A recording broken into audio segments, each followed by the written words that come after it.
So of course, because we took a look at San Andreas, it's only natural that we also take a look at my favorite map, my favorite game in the Grand Theft Auto series, and that is going to be, of course, the one and only Vice City. Now, if you guys are new or you haven't seen this yet, you're probably wondering how this is even possible in Garry's Mod in the first place, and, well, to put it simply, a creator known as MEE made a base, an infinite map base, that lets you create a map that seemingly has no bounds, and it's because of this why we're able to play on a map that far exceeds the maximum size for a Garry's Mod map. And it's absolutely fantastic. Now we can play on so many of our favorite maps, unrestricted, and if you do play this on the 32-bit version of Garry's Mod, you might sink through the floor or have some weird loading issues, but if you play on the 64 branch, which if you guys don't know how to do that, I do mention that in my San Andreas video. I'll put that in the top right corner if you do want to check that out. I definitely recommend it.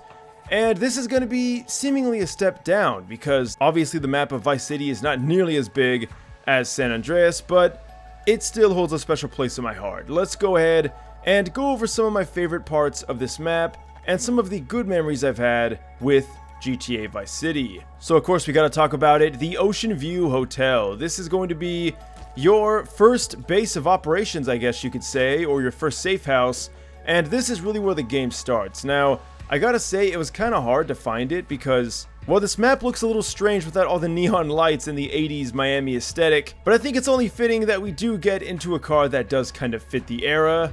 And yes, if you guys did want to know, you totally can drive vehicles on this map. I know in some of the iterations of the Infinite map, you couldn't drive any vehicles, and that was really unfortunate, but thankfully, this works impressively well. In fact, it's almost like we're just playing on a regular Garry's Mod map. Now, of course, you could just drive around Vice City for a while for old time's sake, but we're going to go over some of my favorite iconic areas of the entire map. For instance, like this. You guys remember the yacht that was here? So many missions are taking place there, and you meet so many characters that are very important for the story later on. But let's get out of this vehicle for now.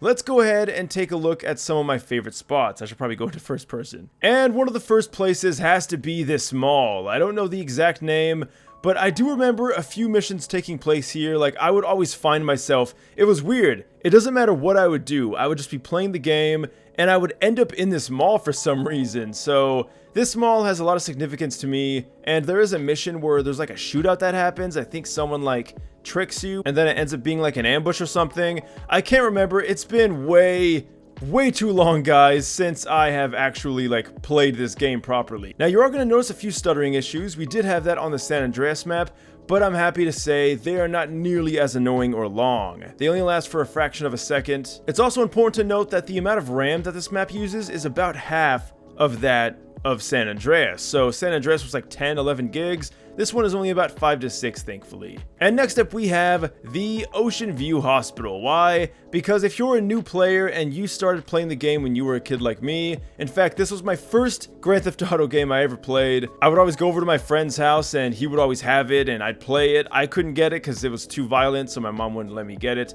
But it's funny how I found a way anyway. I ended up dying a lot, and you end up at this hospital because of that. And next up, guys, we gotta talk about it. Hotel 3C. So we can't go into this, unfortunately, but the doorway would be right here. You can even see how it's open. This is where a very infamous scene plays out in the bathroom that's very reminiscent of a certain drug lord movie. Obviously, I'm talking about Scarface, and you get a chainsaw in there because, well, it's from that very infamous scene from the movie. That always scared me as a kid. When my friend told me that that was a scene from Scarface, I thought, what the hell is Scarface doing in Vice City? And then I realized, oh, you know what? 80s Miami makes a lot of sense. Honestly, I could talk about this one area for so long. There are so many cool spots here, but we're gonna move on because there is so much more of this city to see. So heading on through the city, you're going to notice a very big building being constructed, and this is instantly going to bring nightmares back, PTSD if you will, to some people who played a certain mission involving a certain remote control helicopter. I was one of those people. I believe the truck was like over here or something, I can't even remember, but you would have to fly a remote control helicopter through this building, placing like dynamite on these barrels, and you would have to go through every single floor until you eventually got all the barrels you needed, and at the same time people would be shooting your helicopter, destroying it, and if you, well, blew up, you would lose the mission. It was horrendous, and the controls were so bad, especially on the PlayStation 2, so good times, but also not very good times. Moving on down this road, you're going to notice a very familiar sight. Guys, the Malibu Club. Come on. This was my favorite spot in the entire game. When you could buy property, that I think was such a cool feature to Vice City, and this was the spot I always found myself hanging out in. Now obviously, we cannot go in it, and I gotta say, it does look very strange without the neon lights and the signs and stuff, but still, it holds a place in my heart, and I'm glad to see that it did make it in the map.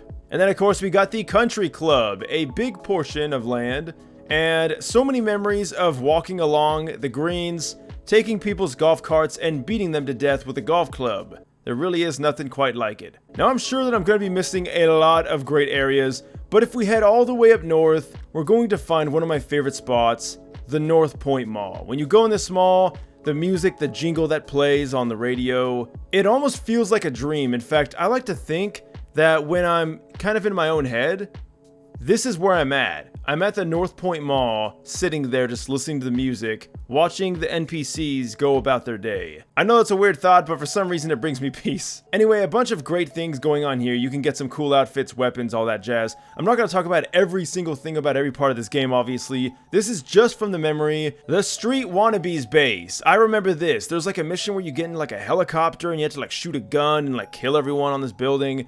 Crazy stuff. And then of course we have like the Mendez Hotel or something like that. I can't remember the name. And then over here we have Interglobal Films. A lot of very cool things here. This was always my brother's favorite spot. There's areas in here like people faking the moon landing, like a bunch of funny gags that Rockstar is known to do.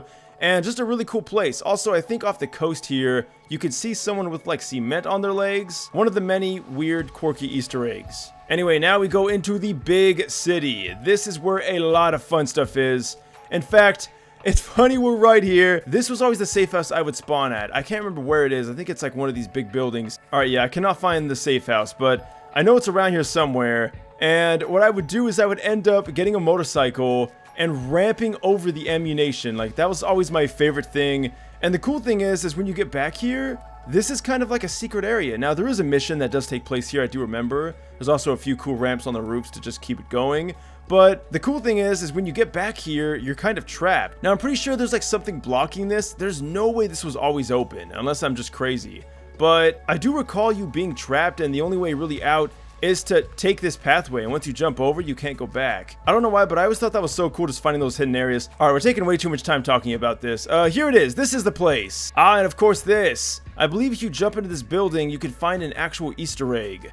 Unfortunately, that did not make it in, unless of course I have the wrong place, but I don't think I do. And then of course we have the very infamous arena. I would always remember trying to get on top of the arena with like a helicopter or something. I don't know why, it just seemed like something fun to do. But yeah, guys, Vice City, an absolutely incredible map. I think this part of town is probably where I spent most of my time. Like, this is the part I'm most familiar with because I would always load up an old save and I would just chill out here and just drive around the city for no reason. But I do think you guys get the point. Over here we have a few awesome places though. Phil's place, and of course the Junkyard. A lot of cool moments here. I just love this area. I don't know why. Just something about a junkyard seems cool to me in a video game. Alright guys, so I think I'm going to end it at that. There are so many areas we could take a look at, but I think you guys get the drill. It's the entirety of all of Vice City. Obviously I did miss the Vercetti Mansion over there, you know, probably the most infamous building in the entire game, which is obviously based upon Scarface's mansion. But this is something I always loved. I love the Easter eggs in this game. And here we have, well, a funeral home, Romero's funeral home, and we can see some odd things here. You can buy caskets. Do you want to be buried in that for 500 bucks? Or do you want to spend 4 grand and get a much nicer looking one? Also, dude definitely is an interesting looking character. But this gets even more haunting. If you go ahead and go behind the funeral home, you're going to notice something very weird. We have graves, and not only that, we have a dug up grave with a human skeleton, and he's missing an arm. Where is this arm, you might ask? Well, all you gotta do is just prance on over to the next door building. Funny enough, is also named Romero, so same dude, but now it's a butcher business. Now, what does a butcher business and a funeral home have in common? Well, here we have some meat. First things first, human organs. Not really all that normal to find in a meatery. And then, what do you know? There's that arm that we were missing. And there are so many more cool Easter eggs like that throughout Vice City, but I'm gonna leave it at that, guys. Thanks for watching. Let me know your favorite Grand Theft Auto game. This was obviously my favorite, but you can leave a like and subscribe if you want. Until next time, farewell.